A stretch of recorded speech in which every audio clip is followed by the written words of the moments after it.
तो जय हिंद, नमस्कार दोस्तों, मैं मुकेश और आप सभी का स्वागत करते हैं स्टूडेंट आज के इस प्यारी सी क्लास में। स्टूडेंट अगर आप सभी भी यूपी पुलिस और एसएससी जीडी एग्जाम की तैयारी कर रहे हैं तो यकीन मानिएगा स्टूडेंट आज के क्लास आप सभी के लिए काफ़ी इम्पोर्टेंट होने वाला है। मैंने स्टूडेंट आप सभी के लिए लेकर आया हूँ आज की इस क्लास के अंदर हिंदी में संधि आज हम लोग कवर अप करने वाले। इस क्लास के अंदर आप सभी को एक नज़र में ये सारे क्लास को मैं कवर अप कराने वाला हूँ, जिसमें कि आप सभी के टॉपिक वाइज हिंदी ये है दोस्तों।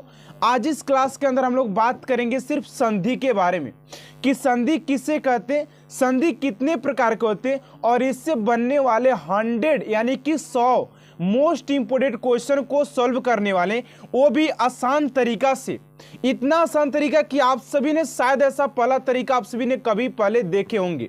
जी हाँ दोस्तों, मैं आप सभी से रिक्वेस्ट कर रहा हूं कि आप लोग इस क्लास को इन तक जरूर देखिएगा, ठीक है ना। चलिए बात करते हैं स्टूडेंट आज की इस क्लास के बारे में। तो सबसे पहले देखिए हमारे पास देख पा रहे हैं आप लोग, देखिए आप लोग देख पा रहे हैं कि हमारे पास बहुत सारा ऐसे ऑब्जेक्टिव क्वेश्चन भी है जो कि आप लोग स्क्रीन पर देख पा रहे हैं। तो यहाँ पर ऑब्जेक्टिव क्वेश्चन तो साथ साथ हम लोग करेंगे स्टूडेंट, लेकिन उससे पहले आप सभी को ये सारे जो इंपोर्टेंट पॉइंट्स दिखाई दे रहे हैं ना, ये सारे इंपोर्टेंट पॉइंट्स मैं आप सभी को समझाना चाहता हूँ कि अगर आप सभी ने ये समझ लिया ना तो आपके क्वेश्चन दोस्तों आपके चुटकियों में होने वाले। आप लोग चुटकियों में उस क्वेश्चन को सॉल्व कर पाएंगे अगर आपसे इस कॉन्सेप्ट को दोस्तों समझ लेते हैं तो, ठीक है ना। तो सबसे पहले दोस्तों आप सभी क्या करिए कि इस कॉन्सेप्ट को सबसे पहले आप सभी समझ लीजिए क्या आखिर ये दोस्तों कॉन्सेप्ट कहना क्या चाहता है, ठीक है ना। ये कॉन्सेप्ट कहना क्या चाहता है और मैं आप सभी को बहुत ही सिंपल वे में बताने वाला हूं, ठीक है ना। देखिए बात करते हैं दोस्तों संधि के कि संधि आखिर किसे कहते हैं, संधि कितने प्रकार के होते हैं और संधि के क्वेश्चन को कैसे सॉल्व किया जाता है। आप सभी के किसी भी एग्जाम की अगर हम बात करते हैं ना तो आप सभी के 2 से 3 नंबर तक कंफर्म आराम से हो जाएंगे और मैंने इस क्लास के अंदर आप सभी के लिए 100 MCQ क्वेश्चन लिए हैं, ठीक है ना। तो आप सभी के लिए और काफी बेहतर हो जाता है। चलिए बात करते हैं, यहाँ पर थोड़ा सा बात कर लेते हैं आखिर संधि किसे कहते हैं। चलिए यहाँ पर स्टार्ट करते हैं। करें कि संधि शब्द का अर्थ मेल या जोड़ होता है। दो निकटवर्ती वर्णों के परस्पर मेल से जो विकार होता है वह संधि कहलाता है। यानी कि दो वर्णों के मेल से, दो वर्णों के जो मेल से बनता है ना उसे हम लोग संधि कहते हैं। उसे क्या कहते हैं, संधि कहते हैं। जैसे कि यहाँ पर स्टूडेंट आप लोग एग्जाम्पल के तौर पर देख पा रहे हैं कि सम प्लस तो संतोष हो गया, देव प्लस इंद्र देवेंद्र हो गया, भानु प्लस उदय भानुदय हो गया। आखिर ये कैसे ऐसे हो रहा है कि सम प्लस तो को जोड़ने पर संतोष हो जा रहा है, ये म कहां पर चला गया। यहां पर देखिए देव प्लस इंद्र जोड़ने पर देवेंद्र हो गया, आखिर ये ई कहां पर चला गया। इस क्लास के अंदर मैं आप सभी को सारे चीज क्लियरिटी के वाइज आप सभी को मैं दिखाने वाला हूं कि आखिर ये कैसे चेंज होते हैं, दो शब्दों को वर्ण को मिलाकर कैसे संधि बनाया जाता है, ठीक है ना। तो सारी चीज यहां पर हम लोग कंफर्म करने वाले हैं और बस आप लोग क्लास को इन तक जुड़ देखिएगा। क्लास को छोड़कर जाएंगे तो आप सभी कुछ नहीं समझ पाएंगे आप सभी एग्जाम के, ठीक है ना। यहां पर चलिए यहां पर बात करें तो दोस्तों अब बात आता है अगला जो पॉइंट है, आप सभी देख पा रहे हैं यहां पर अगला पॉइंट क्या है। यहां पर देखिए आप सभी को यहां पर दिया गया कि संधि के भेद कितने हैं। ये भी प्रश्न आप सभी के एग्जाम में बार बार देखने को मिल जाते हैं कि संधि के भेद कितने हैं। देखिए मैंने सोचा आप सभी से कि अगर एक टॉपिक से एक क्वेश्चन लगाने से आप सभी जैसे कि ऑब्जेक्टिव टाइप क्वेश्चन स्टूडेंट लगाते हैं तो उससे आप, अरे देखिए यहां पर मैंने सोचा आप सभी के लिए कि अगर आप सभी एक टॉपिक से अगर 1 से 2 प्रश्न लगाते हैं तो आप सभी को कुछ भी होने वाला नहीं है, क्योंकि अगला जो बंदा आप सभी के एग्जाम में बैठा है वो आपसे अधिक तैयारी करके बैठा है। तो आप सभी को उस टॉपिक में उस सब्जेक्ट में बात किया जाए तो आप लोगों को मैराथन हासिल तो करना ही पड़ेगा, और जो कि मैं आप सभी को इस क्लास के अंदर आप सभी को करवाने वाला हूं, ठीक है ना। तो यहां पर बात करते हैं कि संधि के भेद कितने होते हैं। तो सबसे पहले ध्यान से समझिएगा कि संधि का 3 भेद होता है। पहला स्वर संधि, दूसरा व्यंजन संधि और तीसरा विसर्ग संधि। ये आप सभी के 3 भेद हो गए, स्वर संधि, व्यंजन संधि और विसर्ग संधि। ध्यान से समझिएगा और क्लास में ही आप सभी याद करने की कोशिश कीजिएगा कि क्लास के साथ साथ ही आप लोग सारे प्रश्न को याद कर ले, ठीक है ना। साथ साथ बोलिए संधि के 3 भेद, स्वर संधि, व्यंजन संधि और विसर्ग संधि। संधि के 3 भेद, स्वर संधि, व्यंजन संधि और विसर्ग संधि। आप देखिए जो सबसे जो महत्वपूर्ण बात होता है आप सभी के एग्जाम के लिए और जहां से आप सभी के प्रश्न बनते हैं ना कि इत प्लस आदि मिलकर इत्यादि हो गए, ये सारे जो इसका जो कॉन्सेप्ट होता है वो आप सभी के स्वर संधि में ही छिपा होता है। किस में छिपा होता है? तो स्वर संधि में ये सारी चीज आप सभी के छिपा हो रहता है। कैसे, मैं आपको बता रहा हूं। देखिए जो स्वर संधि होता है ना आप सभी के 5 प्रकार के होते हैं। कितना होता है? 5 प्रकार के। हालांकि ये 5 प्रकार नहीं, इसका और प्रकार है, लेकिन जब आप लोग हाई लेवल में जाएंगे तो वहां पर आप सभी को सारी चीज डिटेल्स में पढ़ना है। लेकिन यहां पर जिस एग्जाम के लिए हम लोग प्रिपरेशन कर रहे हैं वहां पर इतना अगर 5 प्रकार पढ़ के चलते हैं तो हमारे लिए काफी इंपॉर्टेंट है। ज्यादा ध्यान आप सभी को नहीं देना है, ठीक है ना। यहां पर देखिए स्वर संधि का मैंने क्या बोला कि आप सभी के स्वर संधि के अगर भेद की बात करते हैं आप सभी तो इसके 5 भेद होते हैं। पहला होता है दीर्घ संधि। साथ साथ बोलिए क्लास के साथ साथ बोलिएगा आप सभी। पहला दीर्घ संधि, दूसरा गुण संधि, चौथा वृद्धि संधि, चौथा यण संधि और पांचवा अयादि संधि। पहला दीर्घ संधि, दूसरा गुण संधि, तीसरा वृद्धि संधि और चौथा यण संधि और पांचवा अयादि संधि। आप लोग इसको याद कर लीजिए क्योंकि काफी इंपोर्टेंट है। और मैं बोल रहा हूं ना कि आप सभी को मैं सोचा कि आप सभी क्लास में याद करवा दूं। पहले हम लोगों ने क्या पढ़ा? संधि के भेद 3 होते हैं, स्वर संधि, व्यंजन संधि, विसर्ग संधि। अब बात की हम लोग कि स्वर संधि का 5 भेद होता है। यहां पर देखिए पहला जो होता है दीर्घ संधि, दूसरा गुण संधि, तीसरा वृद्धि संधि और चौथा यण संधि और पांचवा अयादि संधि। याद हो गया कि नहीं हो गया? चलिए क्लास के आगे बढ़ते हैं। फटाफट कमेंट बॉक्स में आपसे लिखिएगा कि आप सभी को याद हो रहा है कि नहीं याद हो रहा है, ठीक है ना। फटाफट क्लास में लिखिएगा कि आप सभी को याद हो रहा है कि नहीं हो रहा है ना। फटाफट क्लास में लिखिएगा। अब यहां पर थोड़ा सा बात कर लेते हैं कि आखिर स्वर संधि किसे कहते हैं और बाकी इंपोर्टेंट पॉइंट तो आप सभी के लिए नीचे है, यही सिखाएगा आप सभी को कि आखिर इसका प्रश्न कैसे लगाए जाते हैं, ठीक है ना। यहां पर देखिए पहले इसके बारे में हम लोग बात कर लेते हैं, स्वर संधि के बारे में। देखिए ध्यान से समझिएगा। यहां पर करे कि 2 स्वरों के मिल से होने वाले विकार या परिवर्तन को स्वर संधि कहते हैं। उदाहरण हिम प्लस आले, हिमालय हो गया। आखिर दोस्तों हम लोग यहाँ पर हिम प्लस अगर आले कर रहे हैं तो हिमालय हो जा रहा है, यानी कि आ कहाँ चला जा रहा है? आखिर ये जो आ है वो कहाँ जा रहा है? तो इसी पर हम लोग इस कॉन्सेप्ट पर बात करने वाले हैं कि आखिर उसका बीच वाला जो शब्द कहाँ चला जाता है, कैसे क्या होता है, उसी पर हम लोग आज इस क्लास के अंदर चर्चा करने वाले हैं और 100 इंपोर्टेंट MCQ क्वेश्चन को भी स्टूडेंट सोल्व करने वाले, ठीक है ना। देखिए अगला है कि अत्र प्लस अस्ति, अत्रास्ति, भव्य प्लस आकृति, भवाकृत, कदा प्लस अपि, कदापि, ठीक है। ये सारे चीज अब देखिए अगला है आप सभी का, अगला है दीर्घ संधि। दूसरा जो है आप सभी का दीर्घ संधि, यानी कि दीर्घ संधि किसे कहते हैं और दीर्घ संधि के जो प्रश्न होते हैं वो कैसे लगाए जाते हैं। देखिए इसको थोड़ा सा जान लेते हैं कि जब 2 समान स्वर पास पास आते हैं तो मिलकर दीर्घ हो जाते हैं तो उसे दीर्घ संधि कहते हैं। तो उसे क्या कहते हैं दोस्तों? उसे दीर्घ संधि कहते हैं। आप देखिए कैसे, आखिर मैंने आप सभी को यहाँ पर बताने का प्रयास कर रहा हूँ। देखिए आप सभी थोड़ा सा समझने का प्रयास कीजिएगा तो आप सभी के लिए दोस्तों काफी इंपॉर्टेंट होने वाला है। देखिए यहाँ पर मैं आप सभी को समझाने का प्रयास कर रहा हूँ, यहाँ पर समझिएगा। यहाँ पर देखिए, यहाँ पर आप लोग समझिएगा थोड़ा सा, मैं आप सभी को यहाँ पर समझा रहा हूँ। यहाँ पर अगर आप सभी ने इस बात को समझ लिया ना तो मैं आपसे गारंटी देता हूं कि आप सभी के कोई भी प्रश्न ये छूटने वाला है नहीं। यहाँ पर समझिए, देखिए यहाँ पर जो होता है ना अ प्लस छोटा अ और छोटा अ मिलकर के आप सभी क्या आ हो जाता है। क्या हो जाता है दोस्तों? आ हो जाता है। क्या हो जाता है? आ हो जाता है। और छोटी ई और बड़ी ई मिलकर के, यहाँ पर मैं आपसे बता रहा हूँ, यहाँ पर देखिए आप लोग, यहाँ पर आप लोगों के लिए स्पष्ट रूप से लिखा गया है, यहाँ पर आप लोग देख पा रहे हैं। देखिए यहाँ पर थोड़ा सा मैं आपसे इसको करके दिखा रहा हूँ, इसको थोड़ा सा इसको कलर में चेंज करके आप सभी को मैं दिखाना चाहता हूं कि आप लोग इस यहाँ पर देख लीजिए। देखिए आप लोग की यही कॉन्सेप्ट है ना, आप लोग नहीं जान पाते जिसके कारण से आपके एग्जाम में हर एक क्वेश्चन छूट जाता है आप सभी से, ठीक है ना। यहाँ पर देखिए अ प्लस और देखिए छोटा अ और छोटा अ मिलकर के आ हो गया कि नहीं हो गया? यहीं पर आप सब लोग कॉन्सेप्ट को समझिएगा। यहाँ पर मैं आपसे क्या बताना चाहता हूँ, यहाँ पर मैं आपसे ये बताना चाहता हूँ कि छोटा अ और छोटा आ मिलकर क्या हो रहा है, आ हो जा रहा है। आ हो जा रहा है कि नहीं हो जा रहा है, हो जा रहा है। लेकिन यहाँ पर देखिए कि छोटी ई और बड़ी ई मिलकर के बड़ी ई हो रहा है, छोटी ई और प्लस बड़ी ई मिलकर के बड़ी ई हो रहा है। तो यहाँ पर देखिए, यहाँ पर जो उसको दिया भाव, अब प्लस अर्थ, अब इसका क्या हो जाएगा, भाव भा पढ़ रहे हैं आप लोग, तो क्या आ रहा है, भा के पहले आ रहे, आ रहा है कि नहीं आ रहा है, भा आ रहा है, और उसके बाद आ रहा है, उसके बाद क्या आ रहा है, आ रहा है।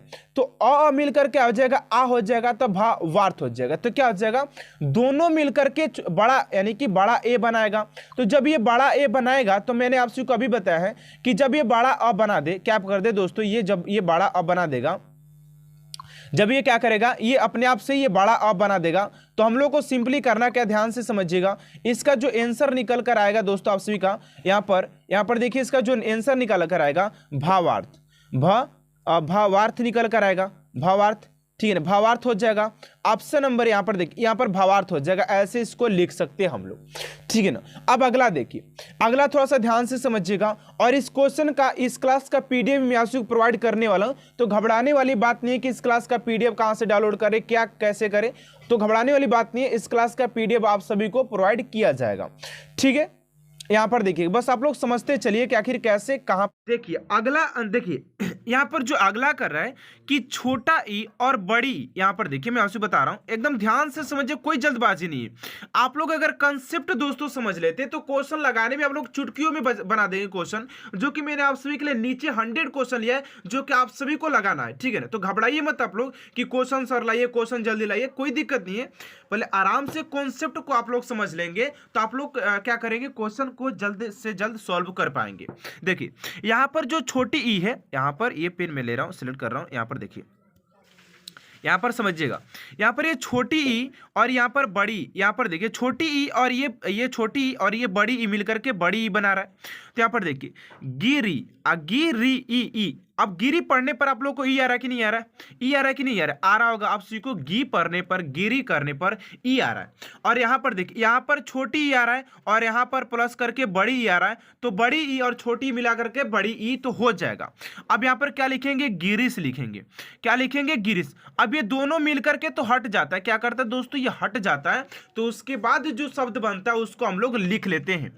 मैं गारंटी देता हूं दोस्तों कि अगर आप सभी ने इसको समझ लिया ना, तो आप लोग क्वेश्चन को चुटकियों में सॉल्व कर पाएंगे। अगला देखिए, यहां पर गुण है, यहां पर गुण संधि है। गुण संधि किसे कहते हैं, थोड़ा सा समझिएगा कि गुण संधि आप किसे कहते हैं। यहां पर मैंने आप सभी के लिए सिर्फ कॉन्सेप्ट लाया है कि आप लोग कॉन्सेप्ट को सिर्फ समझ लीजिए। यहां पर देखिए, अगर गुण संधि के समझने की बात करते हैं स्टूडेंट, यहाँ पर समझिएगा आप लोग कि आखिर गुण संधि को कैसे क्या करते हैं। देखिए यहाँ पर ये कह रहा है कि अ प्लस ई मिलकर ए हो रहा है, अ प्लस ई मिलकर के ए हो रहा है। यहीं पर आप लोग कंफ्यूजन करते हैं, और मैं बार बार आप सभी को समझा रहा हूं यही चीज कि अ प्लस ई मिलकर ए होता है, अ छोटा अ और बड़ी ई मिलकर के ए होता है, बड़ा अ और बड़ी ई मिलकर के ए होता है। कहने का मतलब क्या है, यहाँ पर आप लोग समझिएगा कि मैं आप सभी से कहना क्या चाहता हूँ। मैं यही कहना चाहता हूँ कि नर प्लस इंद्र मिलकर क्या हो जाएंगे, नर अ, नर अ आ रहा है कि नहीं आ रहा है। यहाँ पर नर करने पर आप सभी को, नर पढ़ने पर आप सभी को क्या आ रहा है, अगर जब आप लोग दोस्तों नर को पढ़ रहे हैं, यहाँ पर क्या पढ़ रहे हैं दोस्तों, नर को अगर आप सभी यहाँ पर पढ़ रहे हैं, तो नर पढ़ने पर क्या आ रहा है कि नहीं आ रहा है, आ रहा है, आ रहा है, बिल्कुल आ रहा है, आ रहा है कि नहीं आ रहा है, आ रहा है। यहाँ पर ई आ गया, तो अ प्लस ई मिलकर क्या हो जाएगा, अ प्लस ई मिलकर आप सभी का क्या हो जाएगा, न र अ और ई मिलकर क्या हो जाएगा, आप सभी का छोटा ई हो तो आ प्लस ई मिलकर ए हो जाएगा। जब ए हो जाएगा तो नरेंद्र हो जाएगा, नरेंद्र हो जाएगा। इसका जो संधि विच्छेद होगा आप सभी का नरेंद्र हो जाएगा, क्योंकि यहाँ पर एक ए लग जाएगा, नरेंद्र हो जाएगा आप सभी का। ओके, कंफर्म हो रहा है कि नहीं हो रहा है, कमेंट बॉक्स में लिखिएगा आप सभी जल्द से जल्द कि आप सभी को क्लियर हो रहा है कि नहीं हो रहा है, ठीक है ना। यहाँ पर अगले देखिए, अगला देखते हैं। अगला आप सभी से जो पूछा गया ध्यान दीजिएगा, यहाँ पर देखिए कह रहा है कि नर प्लस इंद्र, नर प्लस इंद्र आखिर क्या हो जाएगा। तो यहाँ पर देखिए, यहाँ पर अ आ रहा है और यहाँ पर इस, तो अ प्लस इस ये हो जाएगा, यानी कि नरेश हो जाएगा, नरेश हो जाएगा आप सभी का, ठीक है ना। और रामा प्लस इंद्र हो जाएगा रमेंद्र, रमेंद्र हो जाएगा। ऑप्शन नंबर यहाँ पर हो जाएगा रमेंद्र। अब देखिए, अब स्टूडेंट यहाँ से हम लोग बात करते हैं आप सभी के जो क्वेश्चन बनने वाले एग्जाम में, अब यहां से आप लोग फटाफट क्वेश्चन को जवाब देते हुए चलिए। यहां से मैं नहीं बोलूंगा आप सभी को कि इस क्वेश्चन का राइट आंसर क्या होगा, उस क्वेश्चन का राइट आंसर क्या होगा, मैं नहीं बोलने वाला। अब आप लोग बताएंगे कि इस क्वेश्चन का राइट आंसर क्या होगा। फटाफट कमेंट बॉक्स भर जाना चाहिए आंसर से कि आखिर इस क्वेश्चन का राइट आंसर क्या होगा।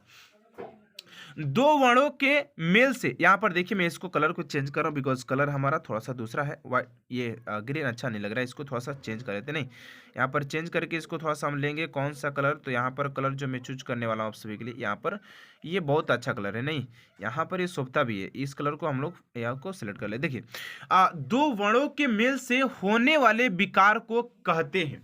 दो वर्णों के मेल से, अभी आप सभी को मैंने शुरू बताया कि दो वर्णों के मेल से बनने वाले विकर्ण को संधि कहते हैं। क्या कहते हैं? विकार को संधि कहते हैं। ऑप्शन नंबर ए हो जाएगा।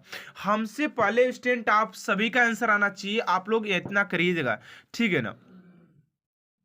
चलिए अगला प्रश्न है कि संधि कितने प्रकार के होते हैं।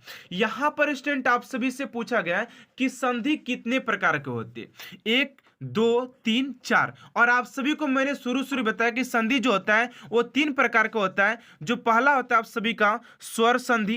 क्या होता है? स्वर संधि। दूसरा आप सभी का व्यंजन होता है, व्यंजन होता है। और तीसरा यहाँ पर आप सभी का जो तीसरा होता है विसर्ग संधि। तीसरा क्या होता है दोस्तों? विसर्ग संधि।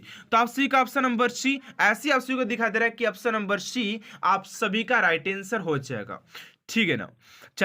चलिए अगले प्रश्न को और बात करते हैं। उससे पहले आप सभी से एक छोटा सा रिक्वेस्ट है कि स्टूडेंट अभी तक आपसे हमारे चैनल को सब्सक्राइब नहीं किए हैं तो प्लीज स्टूडेंट चैनल को सब्सक्राइब कर साथ साथ बेल आइकन को भी प्रेस कर दीजिएगा ताकि ऐसा मोस्ट इंपोर्टेंट क्लास स्टूडेंट आप तक सबसे जल्द पहुंचते रहे, ठीक है ना। चलिए यहां पर तीसरा नंबर प्रश्न है कि दयानंद में प्रयुक्त संधि का नाम क्या है। दयानंद में, आखिर यहां पर दयानंद में क्या लग रहा है? गुण, दीर्घ या व्यंजन या यण लग रहा है। तो यहां पर देखिए दयानंद में अगर हम लोग सोचे कि दयानंद में आखिर क्या लग रहा है तो आप लोग जवाब दीजिए फटाफट। आप लोगों को मैंने तो पढ़ा दिया ना कि आखिर इसमें क्या लग रहा है। दयानंद में आखिर कौन सा लग रहा है?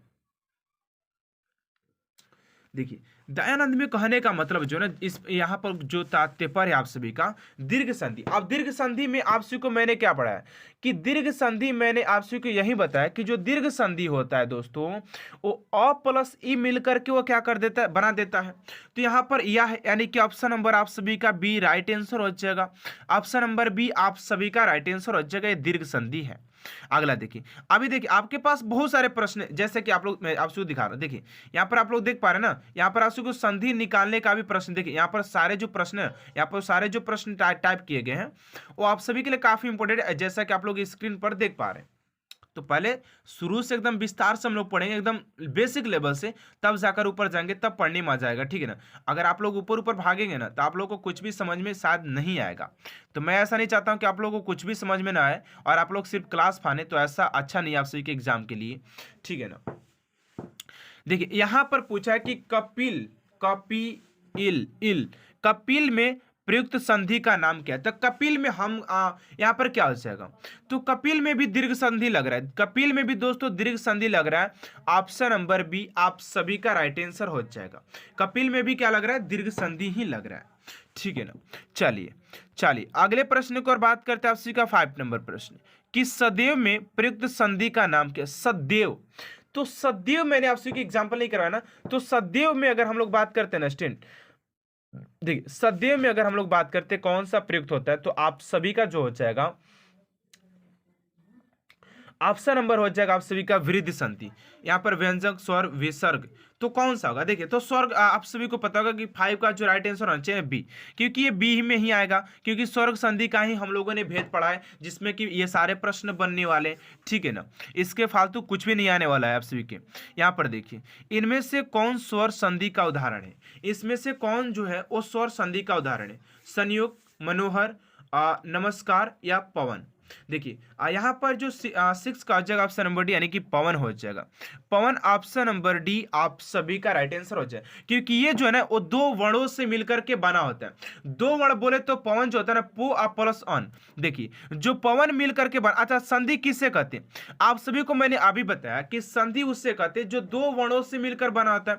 तो ये जो है ना पवन, पो प्लस पो प्लस अन से मिलकर के बना होता है, जिससे कि हम लोग पवन कहते हैं। क्या कहते हैं दोस्तों? जिससे पवन कहते हैं। तो पवन क्या हो जाएगा? एक संधि हो जाएगा, और संधि के भेद में अगर उसमें बात की जाए तो अयादी में ये मैच करता है। चलिए अगले प्रश्न को और बात करते हैं। आप सभी का यहाँ पर 7 नंबर प्रश्न है कि निम्नलिखित में से कौन सा शब्द दीर्घ संधि का उदाहरण नहीं है? निम्नलिखित में से कौन सा शब्द दीर्घ का उदाहरण नहीं है? अब दीर्घ क्या कहता है भैया कि आ प्लस ई मिलेगा, आ प्लस ई मिलेगा, उसे दीर्घ न कहेंगे जी। यहाँ पर देखिए मैंने आपसे शुरू शुरू बताया कि दीर्घ संधि में आप आ ई उ आ ई उ आता है, उ आता है, तो सदैव तो आप सभी के दीर्घ संधि में आ जाएगा। आप देखिए आगे आप सभी का 7 का यानी कि जलीय भी आ जाएगा और परमोदाय भी हो जाए, लेकिन गुरुपदेश जो होगा वो आप सभी के दीर्घ संधि का उदाहरण नहीं हो जाएगा। तो ऑप्शन नंबर सी आप सभी का राइट आंसर हो जाएगा, ठीक है ना। चलिए अगले प्रश्न को और बात करते 8 नंबर है कि निम्न में से कौन दीर्घ संधि युक्त पद कौन सा है? तो फटाफट इसको लगाते हैं अब, क्योंकि क्लास ज्यादा लंबा होने जा रहा है। दैन्यारी यहाँ पर देखिए, यहाँ पर बेसिक से समझेंगे। यहाँ पर पवित्र में प्रयुक्त संधि का नाम क्या है? तो पवित्र में क्या नाम है? यण, गुण, अयादि या वृद्धि संधि। तो पवित्र की अगर हम बात करते हैं तो आप सभी का 9 का हो जाएगा ऑप्शन नंबर सी, यानी कि अयादि हो जाएगा। पवित्र में कौन सा हो जाएगा? अयादि आ जाएगा आप सभी का पवित्र, ठीक है ना। चलिए अगले प्रश्न को और बात करते हैं। आप सभी का 10 नंबर प्रश्न। अब देखिए यहाँ पर आप सभी के चालू होता है यहाँ पर संधि विच्छेद करना। अब आप लोग करके बताएंगे कमेंट बॉक्स में फटाफट। हमसे पहले आप सभी को आंसर देना है कि इत्यादि का संधि विच्छेद क्या होता है? इत्यादि का संधि विच्छेद क्या होता है? ईत प्लस आदि, या इति प्लस आदि, या इत प्लस आदि, या इति प्लस आदि। देखिए मैं यहाँ पर आप सभी को कॉन्सेप्ट भी दोस्तों बताने वाला हूँ। अगर दोस्तों आप सभी ने कॉन्सेप्ट अगर समझ लिया ना, तो मैं गारंटी देता हूँ कि आप सभी को किसी प्रकार के क्वेश्चन गलत नहीं होगा। ऐसे कि मैं इसका आंसर बता देता हूँ कि इति प्लस आदि होगा, यानी कि 10 का ऑप्शन नंबर डी हो जाएगा। आप सभी का इति प्लस आदि हो जाएगा, इति प्लस आदि हो जाएगा। ऑप्शन नंबर डी तो आप सभी के सही होगा, लेकिन आखिर ऑप्शन नंबर डी आखिर कैसे सही हो रहा है, मैं ये आप सभी को प्रूफ करने जा रहा हूं। मैं क्या करने जा रहा हूं दोस्तों? इसको मैं प्रूफ करने जा रहा हूं। देखिए यहां पर क्या होता है कि आप सभी के देखिए यण, ये जो होता है ना, ये अण संधि में यण संधि में आता है, यण संधि में आता है। आप सब लोग पहले सबसे जानिए कि जो इति प्लस आदि आता है वो इत्यादि जो होता है वो अण संधि में आता है। और यण संधि कहता है कि यदि ई उ और ऋषि के बाद कोई निम्न कोई भिन्न स्वर आए तो इनका परिवर्तन क्रमशः य, वो और रम में हो जाता है। तो यहाँ पर देखिए, यहाँ पर इत्यादि, इत तो ईत यहाँ पर त कर देंगे, यहाँ पर इत प्लस आदि कर देंगे, यानी कि इत्यादि, इति प्लस आदि। ऑप्शन नंबर डी आप सभी का राइट आंसर हो जाएगा। चलिए अगला प्रश्न है निरर्थक का संधि विच्छेद क्या है? निरर्थक का संधि विच्छेद दोस्तों क्या हो जाएगा? तो फटाफट जवाब दीजिएगा अब आप लोग कि निरर्थक का संधि विच्छेद क्या हो जाएगा? तो 11 का ऑप्शन नंबर सी, यानी कि निर प्लस अर्थक, निरर्थक, ठीक है ना। और जब इसको ऐड करेंगे तो ये निरर्थक हो जाएगा, ऑप्शन नंबर सी। अगले प्रश्न को और बात करते 12 पर 12 नंबर है कि धरेश का सही विच्छेद संधि विच्छेद क्या है? धरेश, तो धरेश का क्या हो जाएगा? यहाँ पर देखिए धारा प्लस अगर इस लगाएंगे तभी ना यहाँ पर धारा आ प्लस ई मिलकर के कट जाएगा, आ प्लस ई मिलकर कट जाएगा तो धरेश हो जाएगा ना। यहाँ पर ए हो जाएगा धारेश। तो देखिए धारा प्लस इस कहाँ पर हो जाएगा? तो 12 का सी, यानी कि धारा प्लस इस हो जाएगा, ऑप्शन नंबर सी। मजा आ रहा है तो आप लोग इस क्लास को लाइक कर चैनल को सब्सक्राइब भी कर दीजिएगा और कमेंट बॉक्स में फटाफट लिखिएगा कि आप सभी को क्लास कैसा लग रहा है, ठीक है ना। यहाँ पर चलिए अगले प्रश्न को और बात करते हैं। आप सभी का यहाँ पर 13 नंबर है कि निराशा का सही संधि विच्छेद क्या है? यहाँ पर पूछा गया निराशा, तो निराशा का क्या हो जाएगा? तो निराशा के क्या हो जाएगा? तो आप सभी का 13 का हो जाएगा सी, यानी कि निर प्लस आशा हो जाएगा, ऑप्शन नंबर सी, ठीक है ना। अगले प्रश्न को और बात करते हैं, 14 नंबर है कि महोषण का संधि विच्छेद क्या होता है। तो महोषण का सही संधि विच्छेद की बात करें तो 14 का हो जाएगा महा प्लस उषण महोषण। महा प्लस उषण यानी कि महा प्लस उषण जब जाकर के जुड़ेगा महा प्लस उषण, तभी तो उ और आ मिलकर के आपसे कट जाएगा तो महा प्लस उषण हो जाएगा, ठीक है ना। चलिए अगले प्रश्न को और बात करते हैं। आप सभी का यहाँ पर अगला प्रश्न है 15 नंबर कि आशीर्वाद का सही संधि विच्छेद क्या है। तो देखिए यहाँ पर आपसे से पूछा गया है कि आशीर्वाद का सही संधि विच्छेद क्या हो जाएगा। तो आशीर्वाद का क्या हो जाएगा आप सभी के, तो यहाँ पर हो जाएगा, देखिए अगर ऐसे अब हम लोग देख पा रहे हैं कि ऐसे जो आ रहा है यहाँ पर जो उड़ान का आ रहा है उसमें हम लोग डबल चिन्ह लगा रहे हैं, डबल बिंदु लगा रहे हैं। आप लोग देखिए एकदम ध्यान से समझिएगा क्या मैं कहना क्या चाहता हूँ कि आप लोग इसके लिए क्या करें, डबल चिन्ह लगा रहे हैं। तो आशीर्वाद में ऑप्शन नंबर सी एक ही दिखाई दे रहा है, ऑप्शन नंबर बी हो जाएगा, ठीक है ना। चलिए अगले प्रश्न को और बात करते हैं। अब मैंने तो महेश कापसी को संधि विच्छेद बता दिया कि संधि विच्छेद महेश का कैसे निकलेगा।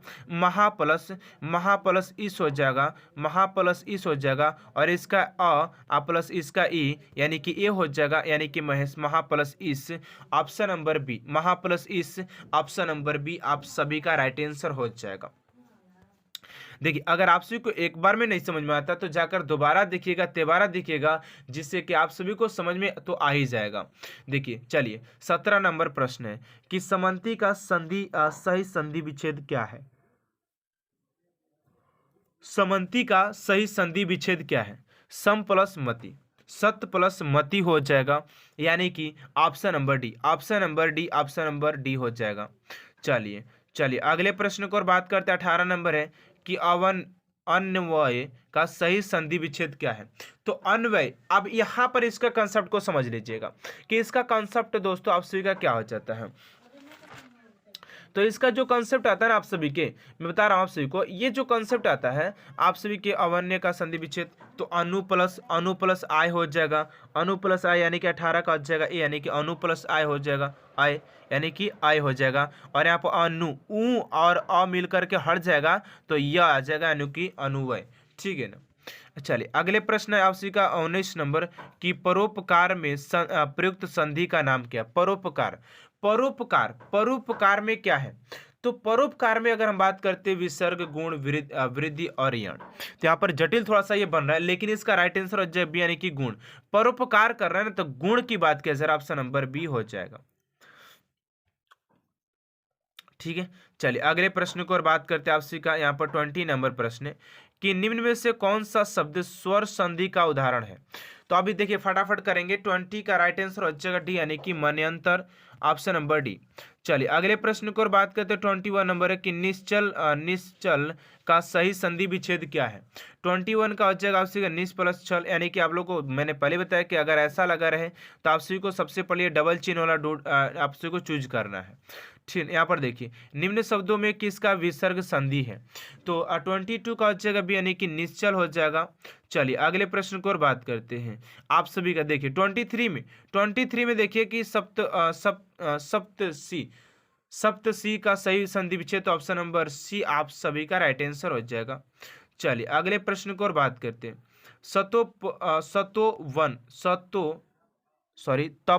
तपोवन में संधि विच्छेद का नाम क्या है। स्वर संधि, व्यंजन संधि, विसर्ग संधि या इनमें से कोई नहीं। तो तपोवन, ओ आ रहा ना, तो अब ओ आ रहा है दोस्तों, तो इसमें ओ नहीं आएगा, गुण में भी नहीं आएगा। देखिए आप लोग स्वर व्यंजन और इनमें से कोई नहीं तो आएगा, लेकिन यहाँ पर देखिए यहाँ पर जो ओ आने वाला ना आशी के ओ कहाँ पर आता है, मैं आशी को बता रहा हूं कि तपोवन में संधि का नाम क्या है। तपो ओ आ रहा है तो ओ किस में आना चाहिए। ओ आप सभी का जो आता है ना दोस्तों, वो आता है आप सभी का गुण में आता है। गुण यहाँ पर नहीं दिया क्या। 24 का आ जाएगा आप सभी का यानी कि विसर्ग में आता है। क्या आता है, विसर्ग में आता। तो विसर्ग तो अभी हम लोगों ने पढ़ा ही नहीं है ना, यहाँ पर मैंने आप सभी को इसको डिटेल्स में नहीं समझा, मैं आप सभी को समझा दूंगा डिटेल्स में इसका भी, ठीक है। चलिए अगले प्रश्न को और बात करते हैं। यहाँ पर देखिए स्वागत में प्रयुक्त संधि का नाम क्या है। तो स्वागत में क्या लगा, स्वागत में दोस्तों क्या लगा, आपसे भी बताइएगा कि स्वागत में कौन सा लगा हुआ है। तो स्वागत में अगर हम बात करें ना तो आपसे क्या यण लगा, यण संधि। स्वागत। तो स्वागत में ये इसका जो रूल्स होता है, उआ उकाव यानी कि यहाँ पर सु प्लस आगत, सु प्लस आगत, सु आगत। यदि ई ए उ और इसके बाद कोई स्वर है तब जाकर के, इसको मैं आपको और डिटेल्स में पढ़ा दूंगा। देखिए 26 नंबर है कि दिगंबर में प्रयुक्त संधि क्या है? दिग प्लस अंबर, दिग प्लस अंबर, आ रहा है ना, अंबर। तो ये हो जाएगा आपसे किस में? 26 का हो जाएगा, 26 का भी यानी कि व्यंजन में हो जाएगा। 22 नंबर है कि निम्न शब्दों में से किस में स्वर संधि है? तो 27 का हो जाएगा आपसे का भी यानी कि रजनीश में, ऑप्शन नंबर बी हो जाएगा। अगला प्रश्न है प्रत्युपकार का सही संधि विच्छेद क्या है? 28 का हो जाएगा आप सभी का सी यानी कि प्रति प्लस उपकार, प्रत्युपकार, ठीक है ना, ऑप्शन नंबर सी हो जाएगा। चलिए अगले प्रश्न को और बात करते हैं आप सभी का यहाँ पर 29 नंबर है कि गायक का सही संधि विच्छेद क्या है? तो गायक के संधि विच्छेद की बात करते हैं तो 29 का हो जाएगा यानी कि गे प्लस गायक, गाय। यहाँ पर देखिए अगला प्रश्न 30 नंबर कि अभिषेक का सही संधि विच्छेद क्या है? तो अभी प्लस सेक, अभी प्लस सेक हो जाएगा, अभी प्लस सेक। यहाँ पर 30 का हो जाएगा आप सभी का ऑप्शन नंबर बी, अभी प्लस सेक हो जाएगा आप सेक, ऑप्शन नंबर बी, ठीक है। अगले प्रश्न को बात करते हैं। अगला है कि यद्यपि में प्रयुक्त संधि का नाम क्या है? तो यद्यपि, यद्यपि यहाँ पर यद्यपि में हो जाएगा आपसी का यण हो जाएगा। चलिए अगला है निम्न शब्दों में किस में स्वर संधि है? तो स्वर संधि हो जाएगा आपसी का महोदधि में, महोदधि, ऑप्शन नंबर डी। चलिए अगला प्रश्न 33 नंबर की पवित्र की सही संधि क्या है? तो पवित्र का पो प्लस इत्र हो जाएगा, पो प्लस इत्र यानी कि पवित्र क्या क्या हो जाएगा? 33 का हो जाएगा आपसी का ऑप्शन नंबर डी, पो प्लस इत्र, पवित्र हो जाएगा ऑप्शन नंबर डी। फटाफट आप लोग इस क्लास को आप लोग देख लीजिए क्योंकि मैं इस क्लास का पीडीएफ भी आपको देने वाला हूँ जिससे कि आप लोग एक नोट्स तैयार कर सकते हैं, ठीक है ना। 33 नंबर है कि मनोयोग का सही संधि विच्छेद क्या है? मनोयोग का सही संधि विच्छेद जो होता है वो आपसी के मन प्लस योग, मन प्लस योग हो जाएगा। चलिए अगला है 35 नंबर की प्रत्येक का सही संधि विच्छेद क्या है? तो प्रति प्लस एक, प्रति प्लस एक, प्रति प्लस एक, ऑप्शन नंबर हो जाएगा, ऑप्शन नंबर हो जाएगा, ऑप्शन नंबर बी, प्रति प्लस एक, प्रत्येक, प्रति प्लस एक, ऑप्शन नंबर बी हो जाएगा। कोई दिक्कत होगा तो कमेंट बॉक्स में आपसे जरूर पूछेगा, ठीक है ना, क्योंकि मैं यहाँ पर आपसे पढ़ाने वाला हूँ और आपसे के कमेंट्स नहीं दिखाई दे रहे मुझे क्योंकि ये क्लास ऑफलाइन है। तो आप लोगों को किसी प्रकार का अगर समस्या होगा तो कमेंट बॉक्स में आपसे पूछ सकते हैं कि सर ये प्रॉब्लम से आपसे को वहाँ पर वीडियो के माध्यम से या कॉल के माध्यम से आपसे को समझाया जाएगा, ठीक है। चलिए अगला है 36 नंबर कि गिरीश का सही संधि विच्छेद क्या है? गिरी प्लस ई, सबसे को मैंने शुरू बताया तो 36 का आ जाएगा आप सभी का, सॉरी 36 का अक्सर नंबर ए हो जाएगा गिरी प्लस इस गिरीश। चलिए अगला है आपसे का 37 नंबर की नायक में प्रयुक्त संधि का नाम क्या है? तो नायक में आयादी हो जाएगा, नायक। अगला है चंद्रोदय में प्रयुक्त संधि का नाम क्या है? तो चंद्रोदय में बात की जाए 38 का तो ऑप्शन नंबर बी यानी कि गुण हो जाएगा। अगला है कि यशोदा में प्रयुक्त संधि का नाम क्या है? तो यशोदा में बात करें तो आप सभी का यहाँ पर देखिए 39 का आ जाएगा आप सभी का option number C, option number C यानी कि विसर्ग हो जाएगा। चलिए अगले प्रश्न की ओर बात करते हैं। 40 नंबर है कि निम्न में से एक शब्द संधि की दृष्टि से अशुद्ध है और उस शब्द का चयन कीजिए। तो 40 का राइट आंसर हो जाएगा आप सभी का ऑप्शन नंबर डी यानी कि दत्तोपरांत, ऑप्शन नंबर डी हो जाएगा। चलिए अगले प्रश्न को और बात करते हैं आपसी का 41 नंबर है कि अभ्युदय। देखिए स्टूडेंट आज के लिए इतना ही इस क्लास को एंड करते हैं क्योंकि क्लास आप सभी के ज़्यादा लंबा होने है और अभी हम लोगों ने 40 क्वेश्चन को किया, अभी हमारे पास दोस्तों लगभग में 50 क्वेश्चन बचा हुआ है। तो आप सभी को आज की क्लास को यहीं तक एंड करते हैं, अगला क्लास आप सभी को जरूर प्रोवाइड किया जाएगा। तो आज की क्लास स्टूडेंट आप सभी को ऐसा लगा कमेंट बॉक्स में जरूर बताइएगा। अगर आप सभी को क्लास अच्छा लगे तो प्लीज चैनल को सब्सक्राइब कर साथ साथ बेल आइकन को प्रेस कर दीजिएगा ताकि ऐसा मोस्ट इंपोर्टेंट क्लास स्टूडेंट आप तक सबसे जल्द पहुँचते रहे। तो मिलते हैं नेक्स्ट क्लास में student, thanks for watching my class.